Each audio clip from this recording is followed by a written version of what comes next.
Welcome into the Arrowhead Addict Chiefs pregame show. Sterling Holmes, Matt Connor. I am Patrick Allen. Well, boys, we are finally here. It has felt like, and I know probably even more so for Matt Connor, who is writing about this game every single day, multiple times a day. It has been a long road to finally get to this game with the extra day and all that. How you guys feeling as we're just a little over half an hour away from kickoff? Connor, why don't you kick us off, man? Yeah, it feels like we're either if the Chiefs lose this game, it feels like we already know the reasons why. It feels like if the Chiefs win this game, we're gonna have I think we're gonna see legacies defined tonight. And it also feels like maybe some new heroes could even emerge. Like the circumstances are in such a way where I think some new guys may never have to buy themselves another drink in Kansas City after tonight. But also, like for Kelsey, this could be the back spasms game, right? For Mahomes, this is the ankle injury game.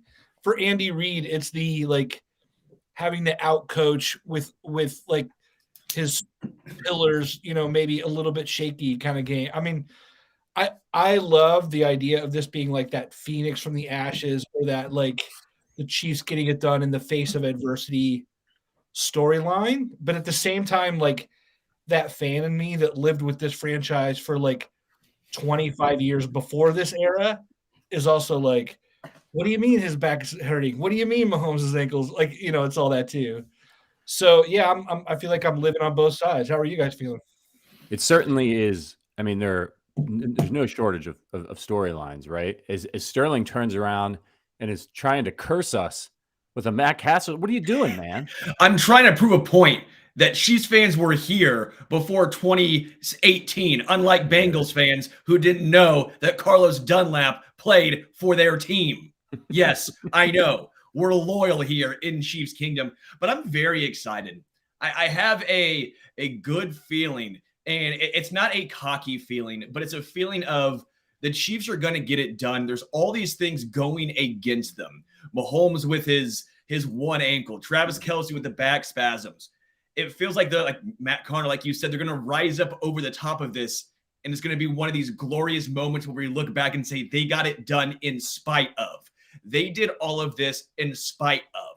I like to say the '08 U.S. Open that Tiger Woods won on one leg. We'll look back and say this was Mahomes' U.S. Open from '08. I am thoroughly enjoying this. I can't wait. Very excited. I apologize to everyone. I'm slightly sick, so I feel like shit, but I am very, very excited. The table is certainly set. I think if you're a Chiefs fan, you can look at this game and kind of be like, all right, like hell of a I mean, I know how bad everybody wants to win. I've talked about it on the show. I want this win more than any win I've wanted since the Chiefs won the Super Bowl, I think. But hell of a season. Mahomes is banged up, retooling year. You don't want to see them lose. But if they do, okay, like 5 straight AFC Championship games, you got to get some perspective in there. And then if they win, though, let me tell you something. If the Chiefs win this game, I am going to be unbearable for at least 2 weeks. Like, if you're a Bengals fan, just get ready. It's coming. You better just delete your Twitter, because listen, I was saying this in our members only Discord earlier today. I'm generally the guys, like all fans are the same. Like they're all the same. They all have the same DNA. They care. They're passionate, by and large, right? All fan bases have knuckleheads. Most fans are great. I have never, and I've been doing this for 13 years. This is my 13th year working in sports media. I have never encountered a fan base as insufferable as Bengals fans have been being, not like until up a few weeks ago. They've just, I think they're taking cues from their team, like from guys like Eli Apple and all the trash talk that the Bengals are doing. I think they're taking their cues. I can't tweet anything I tweet. I could be like, yeah, I went to 7-Eleven and got a soda. And like a Bengals fan will pop up in my Twitter feed and they'll be like, oh, yeah. Just already start making excuses about Mahomes. I'm like, what the fuck are you even talking about? So I'm just going to really go all in. I'll really enjoy it if we get to dunk on the Bengals fans, as I know the Bengals fans will be gleeful, as I've watched them gleefully dunk on the poor Bills fans for a week. They will love dunking on us, and they'll get to do it for an entire year. Yeah. Hey, I'm with you. I feel like the Bengals, I saw this with some Niners fans too, by the way, and now they're getting like completely crushed. Although, they've got like, they'll blame it on quarterback, whatever. But I'll Yeah. say this, like both teams and their fan bases have acted like they don't know how to be here, which makes me think they won't stay here. And I know that that has nothing to do with the on the field product, but there's something about like Chiefs Kingdom, I feel like, and of course we're biased, but like you know how to carry yourself. Like in moments like this, you can still like give credit to another team and love your team. You can still like, I don't know, like there's a way to do things, and then there's a way to be a mayor that just makes you want to like cringe and run. Yeah, I mean, like I've seen people like apologizing, like, "Hey, I had a random Bengals fan stop me and say, I'm sorry for our mayor." Like kind of both, and it's like, I mean, it's just crazy. And it's like, yeah, that's kind of what teams do when they don't know what to do with this kind of success. And maybe like that sounds silly, but like when that comes through, like it's almost like this symptom of the internal problem of I'm not sure these guys are going to know what to do today, that it may take some of these injuries for them to get a chance. I know they've won 3 in a row, but I've actually kind of come in today feeling like pretty confident. Maybe it's just my Tecmo Bowl Nigeria nightmare shirt, That's gorgeous. but Yeah. Christian Okoye is here for all of us. I want to get into the game a little bit here because one of the main inactives is Blake Bell. This came as a little bit of a surprise. I thought Blake Bell was actually going to get a decent snap share in this game. Obviously, not just with Travis Kelce and his back spasms, but the fact that if the Chiefs are going to try and pound the rock, Blake Bell, that's the tight end you want in the game. Were you guys shocked by Blake Bell being inactive in this one? Yeah, I mean, I didn't see it coming. Connor, what's the story, man? I mean, I can't believe the Chiefs aren't carrying 4 tight ends with Kelce's injury. That makes no sense to me. It does show that they have a plan for Jody Fortson for sure. That there are some plays cooked up here, waiting for him to come back. But Hardman's back too. Kadarius Toney's here when he wasn't here the first time around. If you're the Cincinnati Bengals, you're looking at this going, okay, we know that some of these guys are, Juju Smith-Schuster was new this year. MBS is new this year, but now Toney's here. Now Hardman's back. Now the backfield's loaded. Now we got Fortson. Now we got, Kel's going to play or not.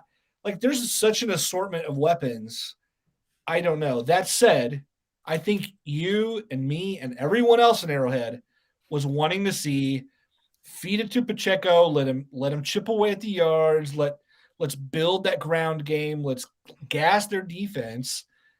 And Blake Bell is much better at blocking. He is a plus asset to make that happen. I agree with you, Sterling. And let's make it clear too. Blake Bell, it was not on the injury report. This is a healthy scratch.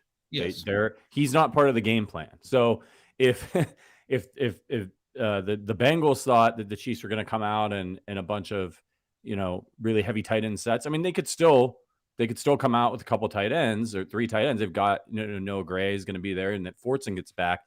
But I'm guessing that what Andy wants is the versatility for the playmakers, right? He wants Jody Fortson out there because of what Jody Fortson can do offensively over what Blake Bell can do offensively. And like, if you're not planning to pound the rock out of those big tight end sets a ton, then I guess it makes sense. By the way, Fortson can block all right. He's fine. He's a big guy. He could take up some space. So it's going to be interesting to see the game plan. Juju Smith-Schuster was asked earlier this week about the game plan, and he said it was fire. I'm sure Andy Reid's game plans are all fire, but like, what do you guys think? Like, this is, is it going to be just par for the course for the Chiefs, like kind of the regular game plans that they roll out, or are they going to have something a little special or unexpected? I've been leaning towards the latter just because they've lost this team 3 times in a row. I feel like Andy's going to get real deep in his bag, but what do you guys think? What are you expecting from the offensive game plan here? I don't think we'll see anything crazy. I don't think we're going to see the Chiefs all of a sudden start running the ball at a 75% clip, even though some of us might want them to see them run the ball more, especially when it behooves them to do so, when it's working, when they're dropping 8 guys back in coverage. But we know how Andy Reid operates. That's not his MO. I fully expect to see a lot of Jerick McKinnon in this game. He is a bodyguard, if you will, for Patrick Mahomes. We saw him take on the linebacker of the Jaguars and just put him on his ass. I think we'll see a lot of Jerick McKinnon keeps the defense honest. Is it going to be a run play? Is it a pass play? We'll probably see a little more him than Pacheco. But I don't think they'll stray too far away from what's been so successful all season long. That's passing the ball. They're the number one offense in the NFL for a reason. They're not going to all of a sudden change, even if in this certain matchup it might make sense to run the ball more often. Let's not forget, it's not like it hasn't worked against the Bengals. I mean, the Chiefs have been up heading into the fourth quarter in 2 of these 3 games. So it's not like, oh, they need to radically change what they've done in the past. They just need to finish. Yeah. A year ago at this time, here's what happens in the second half. The Chiefs, second half, punt, interception, punt, field goal, interception. There's zero chance of that, of 7 drives going down that pathetically again this time, even on a hobbled foot, even with other injury concerns. I think there's where some of my confidence is coming from, of just, you're not melting down like that again. You're just not. By the way, the Chiefs, well, first, before I get into that, this podcast is brought to you by the Kansas City Beer Company. Just want to give a quick plug for them. I'm drinking the Dunkel right now. If things go well, I'll be drinking our very own Arrowhead Lager that we brewed in collaboration with the Kansas City Beer Company. If you're in Kansas City right now and you don't have tickets to the game, get your ass down to the beer hall and get some Arrowhead Lager. See if you can still get a seat. It's probably full in there. There it is. Look at that gorgeous label. It's our Nuremberg style root beer. It's fantastic. Check it out. Only at the Kansas City Beer Company Beer Hall. The Chiefs ran on the Bengals the last time they played, for a healthy amount of yards. It wasn't like they didn't run the ball and Mahomes threw it 70 times. The Chiefs were able to run the ball in that game. It was, let me see, I'm pulling up the box score here. The Chiefs ran for 138 yards, which is... Patrick, they've averaged 6 yards a carry over the last 3 games against the Bengals. They've never had a problem running against Cincy. Right. And they didn't have, and correct me if I'm wrong, but I don't think so. They didn't have Blake Bell for that game. So, I'm just fascinated to see what Andy's gonna dial up here, because there's gonna be some change to the playbook. I know they're saying Mahomes is looking pretty good, but he still has a high ankle sprain. He's not 100%. He's in pain. So you got to think that they've put some different ways in there that they might not have chosen to keep him in the pocket, to get the ball out quickly, to do some of those things. What do you expect, Sterling, to see from Mahomes in this game when so much is up in the air? Well, again, in the words of Verderam, he might not even feel his ankle. He'll be feeling right at game time. I agree with him there. I'm sure of it. So we might not see a massive change, but I do think we'll see a increase in quick throws.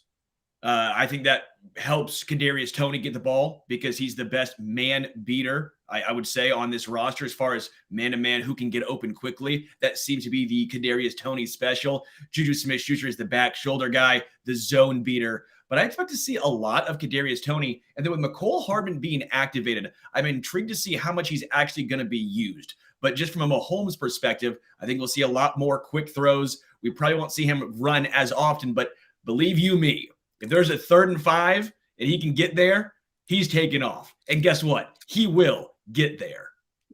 Could you just see, it's probably absolutely bananas, but just knowing Andy, could you see a scenario where they come out and the first play of the game is a read option with Mahomes and he runs it?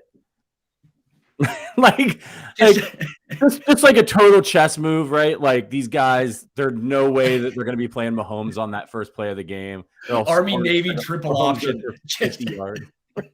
Doing his old man run, That's the other thing. I was examining the tape, the Zapruder film, all week. Anytime the tape came out of Mahomes jogging around or handing the ball off, and I was like, I can't tell the difference between somebody who's hobbled and limping and Mahomes' normal jogging around old man run. I want to ask you guys though, with Mecole Hardman being activated, how much do you think he has a role in this game? He's obviously missed a lot of weeks in a row. Who knows what his percent level is at? Justin Watson is inactive, so that must tell you something, that they think Hardman's good enough to at least get some snaps in there. What do you think of McCole Hardman in this one? I'm nervous, man. I do not want him returning punts.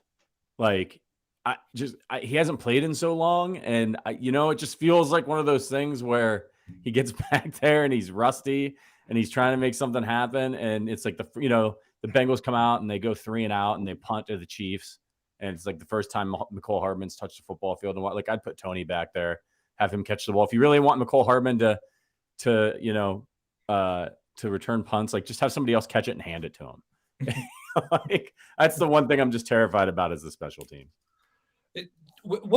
He had like some cryptic tweets, right? Like I feel like he had a couple of moments this week where like he put out there I don't exactly remember like what sort of emoji or photos he's putting out there this week, but it seemed like McCole knew like, hey, I'm on my way back this week. And I mean, of course, like, I'm a Chiefs fan, so like I'm dying to read into it. Like, ooh, does that mean he has like some secret play? I don't know.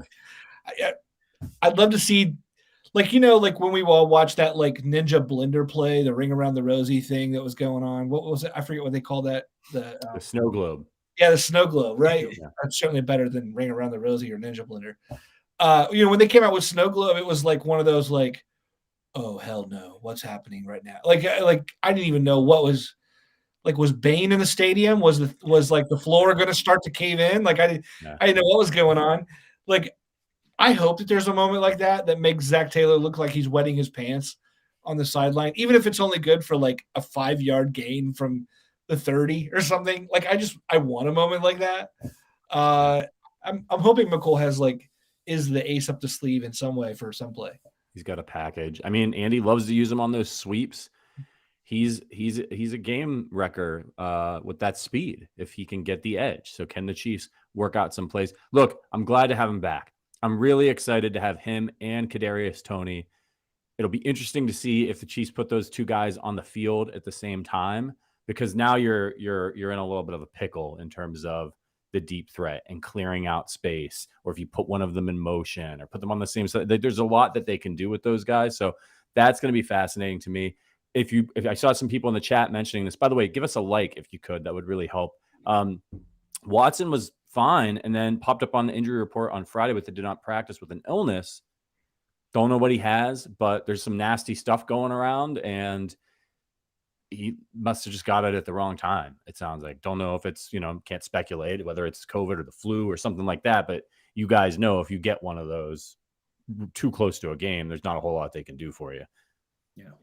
What did you guys make of the other injury report? Because no one's really talking about it, but Nick Bolton was limited on Friday in practice.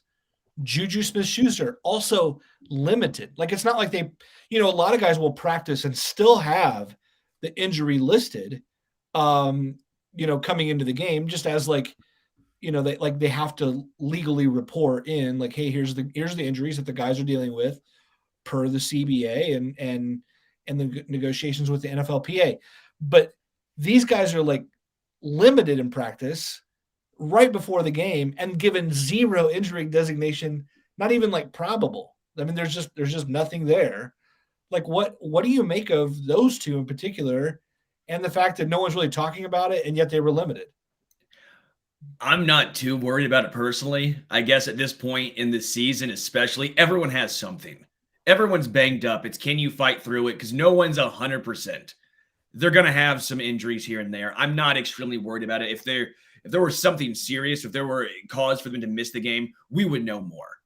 Personal opinion, if they were going to miss the game, we would know a lot more than just they were limited participants. So I'm not worried. Yeah, and you get these people on Twitter who are like, the Bengals aren't going to buy that. Like, Andy Reid's sitting there like, you know what I'm going to do to really confuse the Bengals is do weird things with the injury report. Like, I don't think that's the case. People look way too much into that stuff. Like, I wouldn't be surprised if it was something as simple as on Thursday, Andy was like, hey, I want you guys all fresh. And if you have anything that's bugging you a little bit and you want to take it easy on Friday, let us know. And, maybe particularly for some veterans. And it could be something as simple as that. And like that, those guys are like, yeah, my ankle's bugging me a little bit. Like, I just want to rest it. And so they put it on the injury report. So yeah, I wouldn't read too much into it. Hopefully it's nothing serious or nothing popped up, but without an injury designation, it almost seems like they were just maybe kind of taking it easy on those guys that were nursing some stuff, and they want to make sure they mind their P's and Q's, right? They don't want to get in trouble or fined, or I don't know what can happen if they are dishonest on the injury report. Well, for me too, Nick Bolton is one of the, if not my X factor defensively for Kansas City. He was taken advantage of the first go around. Hayden Hurst, before the injury, that's the way they were going. They were going to try and challenge Nick Bolton as well as Willie Gay Jr. in pass coverage, and they were succeeding. Nick Bolton, as the season went on, we know how good he is against the run. He's a sure tackler, but he had maybe his worst game of the season against Cincinnati. I know he had 16 tackles, but anyone who actually watched that game and not just the box score knows that was not a good game for Nick Bolton. He missed tackles. It was uncharacteristic. I think he got a little, maybe even confused. When they're targeting him in the pass game, it wasn't allowing him to get downhill as quick. He was thinking too much. I expect Nick Bolton to have a bounce-back game. The Chiefs need Nick Bolton to have a bounce-back game. Got to make sure he's right. Yeah, I really feel like this game is about Steve Spagnuolo and the defense more than the offense. Like I think the Chiefs offense can come out and score between 24 and 34 points. Like I'm pretty confident in that.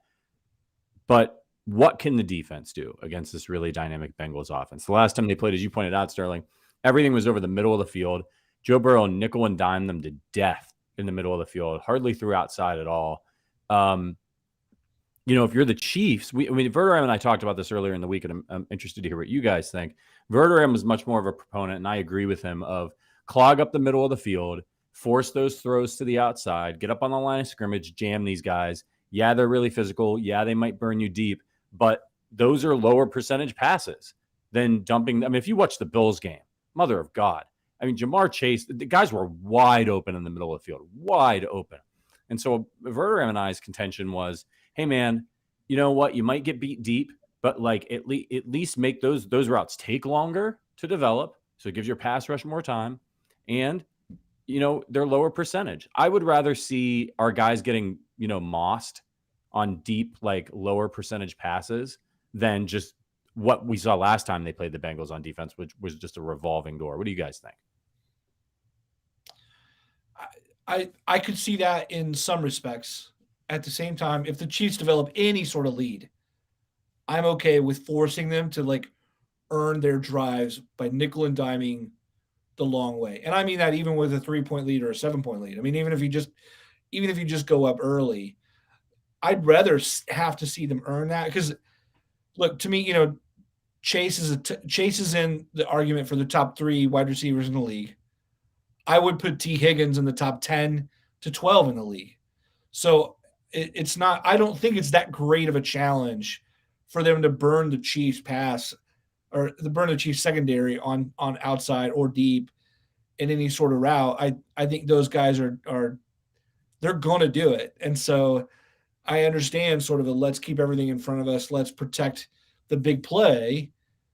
Although it drives you crazy to see first down. And you're just like wanting to bang your head against the wall. Like someone makes some stop. But if there's no points, there's no points until there is. So, yeah, I get it. But there was a reason Bob Sutton was run out of town too. So, yeah. What I'm really interested in is the Chiefs' defensive line against the banged up Bengals O-line. Okay, we've talked about the Chiefs and some of the key injuries they have suffered. The Bengals O-line's not looking very good. They looked incredible against Buffalo. Buffalo played some uninspired, horrendous football. They've not been the same since the loss of Von Miller. And we heard on the announcers, they were talking about how offensive line gets a advantage in the snow. They ran the football. They took advantage of it. Supposedly no snow. The Chiefs have a better defensive front 4 than the Bills currently do. I expect Chris Jones to feast. Playoff Clark, that's a different animal. Frank Clark in the playoffs comes out. George Karlaftis, as we saw the season progress, he really came into his own. Carlos Dunlap, he wants to get something done against his former team. Colin Saunders in the middle. I don't know about you guys, but I think there's an actual advantage here for Kansas City when it comes to winning in the trenches. Yeah, you would hope so. I mean, but, as you pointed out, everyone thought that the Bills were going to be able to get home too. And I don't know how much the snow impacted it. I think it was a combination of things, to be perfectly honest with you. Like, I'm sure the snow didn't help the Bills. I also think the Bills came out flat. And the Bengals came out on fire and with a really good game plan. And it was just one of those games where, those teams play each other 100 times, and that may only happen 3 or 4 times, right? Both ways. So my question is, what's happening mentally with the Bengals players? And, I don't want to get too Freudian on us, but they're very confident. And that, I feel like that can be a really good thing for a sports team, but it also could potentially be a disastrous thing for a sports team. And looking at the history and the fact that they've beaten the Chiefs 3 times in a row and calling it Arrowhead and smoking cigars after winning the divisional round, that kind of stuff. What happens if that team that's that confident gets punched in the mouth right away? What happens if things start to go wrong? I mean, look, we've all seen Burrow play. He's incredible. He's very cool under pressure. I don't think he's going to crumble, but I don't want to say that they would overlook the Chiefs, but is it some of the confidence a little bit foolish? I don't think so. I think both of these teams, they know it's at stake. There's a general disdain, a general dislike, which I thoroughly enjoy. It's almost more fun when you have that rivalry where you actually don't like the other team. With Chris Jones leaving his presser saying, "We'll see y'all at Burrowhead."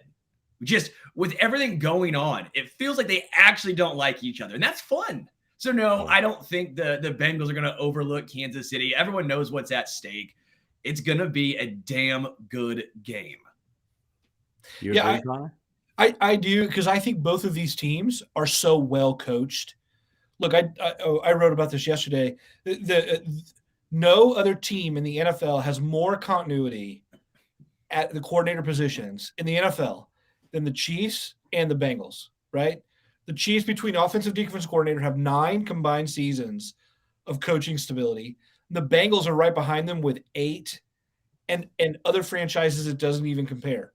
So, what you're seeing here are 2 teams who are where they are because they have a ton of talent, obviously, but they also have a lot of coaches who know their players very, very well, communicate very, very well, know what they want to do. Even your special teams coordinators, if you think Dave Tobe's been around for a long time, since 2013, the Bengals special teams coach has been around since 2003. So he's been around 10 years longer than Dave Tobe. So both of these teams just have a wealth of leadership, a ton of experience, and guys who probably feel like family with each other. Shout out to our guy Axon Jackson, our resident Bills fan, for the super chat. You are you're too kind, sir. He says, "Good luck to you guys. Hoping for a great game." Yeah, I think that's what we all want, right? I want to get look. The first game was a total bust. I can't believe I'm saying this, but man, I feel bad for 49ers. That was just a brutal set of circumstances. And when I was watching it, and then the Chiefs Inactives came out, I have to say I was a little bit surprised that Shane Buechele was inactive in this game, given the fact that Mahomes is hobbled. And I knew I was walking right into if Shane Buechele comes out, it's not going to matter anyway. That's not true, by the way. Is it ideal? No.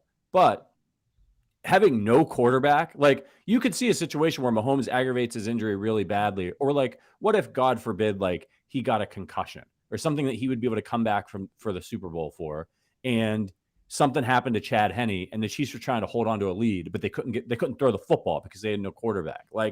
I don't know. What do you guys think? Hopefully it doesn't come to that, but I thought with your starting quarterback injured and your backup quarterback is 1 billion years old, you might be wise to go in with 3 quarterbacks in this one. What do you guys think? I mean, they were already making tough cuts by leaving Blake Bell on the inactive list. I think it's really crowded for what they want to do.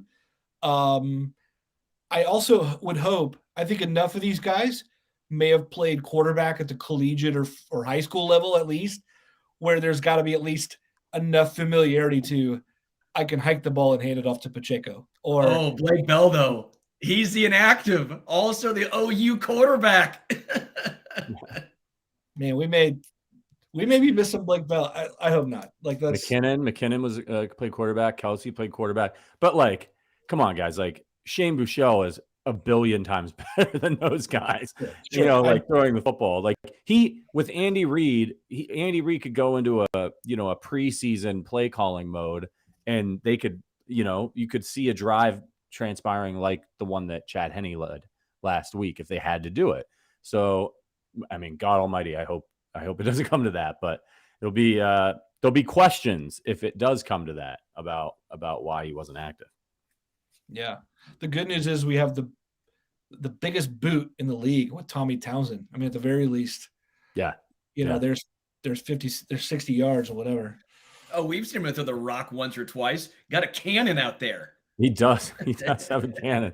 All right. Who is, as we're getting close to game time, who is your X factor? At the beginning of the podcast, Matt, you mentioned that you thought that this might be a game in which, some people emerge as sort of Kansas City folk heroes. Who are you guys expecting to, when this is all said and done and the dust settles, if the Chiefs win, that we look back and be like, do you know what? Do you know who we really needed in that one and who stepped up? Who will eventually be getting your Arrowhead, I guess is a good way to put it. Connor? I'm going to go Trent McDuffie. Before the season, I said that I believed he would be the most talented defensive player on this team by season's end. And I forgot about Chris Jones when I said that. So that, there's my asterisk there. However, I think the way he's grown, we've seen Spags learn how to use him better and better over time. We've seen him get real close to making, a play on the ball that actually created the turnover. I just think that his level of experience now, after missing several games on the front half with that hamstring injury, I think he's going to come up big. And against a team that has the sort of wide receivers that's why you got a first-round corner. Sterling? Well, I said Nick Bolton already, so I'll switch it up and go with someone offensively. I don't want to go with Mahomes or Kelsey. We know about them. I'm going to say offensive line, and more specifically, I can't believe I'm saying it, Orlando Brown Jr. Chiefs need to have Orlando Brown Jr. have a massive game, a massive human being, massive game. He wants a massive contract. Now is the time. He was brutal the first half against Jacksonville. I don't think he was the reason why Mahomes got hurt. I don't want to dive into this right now, but he really stepped up in that second half. He took ownership and was like, no one's getting to Mahomes anymore. I am putting you guys on my shoulders. I will block until the end of time. He needs to have that same mentality this entire game, going up against some good edge rushers. Obviously Hubbard, Trey Hendrickson, Orlando Brown Jr. Come on now. It's time to have a big game. You got to protect 15. I think this is going to be a chess match, back and forth. And I think the one person on the Chiefs that's going to make the biggest difference, the Bengals are so multiple. They can do so many different things. They can throw the ball out of the backfield. They can run it well. We know about their receivers. Burrow can take off and run. They'll run design runs with him. It's Steve Spagnuolo. How does Steve Spagnuolo, what game plan does he bring into this game? And how does he adjust throughout the game? Because whatever he does early on, the Bengals will be able to adjust to. They'll figure out what's going on and they'll start doing something different. Is Spagnuolo ready to adjust to their adjustment? I think that's what it comes down to in this game. Obviously, the defensive players have to make plays. If you need me to name a player, I'm saying playoff Frank Clark. If playoff Frank Clark shows up again, because I think they'll double and triple team Chris Jones in this game to try to hide the weaknesses on their offensive line, then it's Frank Clark coming up and making that big play, that big strip sack that the Chiefs need at a key moment. I just think I think it's those two. And if Spagnuolo can mix up his coverages, just get the Bengals to punt a couple times, maybe cause a turnover, and you're giving Mahomes a chance. But if they're scoring touchdowns on every single drive, the Chiefs are they're doomed. So Spags, come on, man, silence the haters. We'll go with that. We'll go with Spags silencing the haters. Yeah. Yep. Let's do it. All right. It is 5 minutes to kick off. So here's the plan, everybody. On your way out, hit the like button. We'll be back at halftime. I believe Verderam will be joining us. We'll be back at halftime. Connor will be writing. And then we'll be back after the game for the victory party. We were here a year ago. It was halftime. We were all feeling really good. It was heartbreaking. It's going to be a wild ride, so just strap in. We'll shout out to all of our members, by the way, who we'll be talking to in the Discord during the game. Any final thoughts before we get out of here, fellas?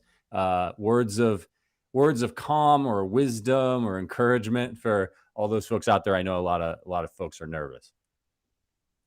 Who day? Day is going to be Chris Jones flattening Joe Burrow. Here you go.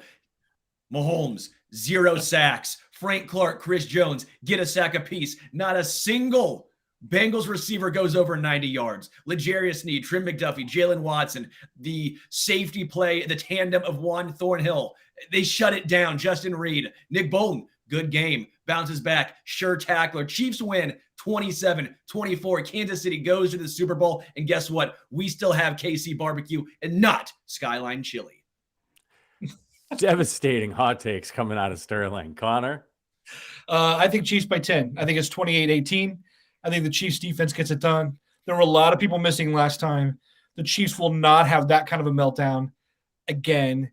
The Bengals don't look like they know what they're doing here. And I think the storylines are way too great for the Chiefs to like take it to the next level. It feels like destiny. It just feels like destiny. Man, I hope you all are right. I got the Chiefs by 2. I think I predicted 38-28 in a game that, makes me reach for the Pepto-Bismol. All right, everybody. We're going to get out of here and get over to the game. I believe it's on CBS with Nance and Romo. So we'll be back at halftime. See you right back here at the Arrowhead Addict YouTube channel. And then, of course, after the game for the post-game show. For Sterling Holmes, for Matt Connor, for producer Richard, my name is Patrick Allen. We'll see you at the halftime. Keep the faith. And as always, go Chiefs.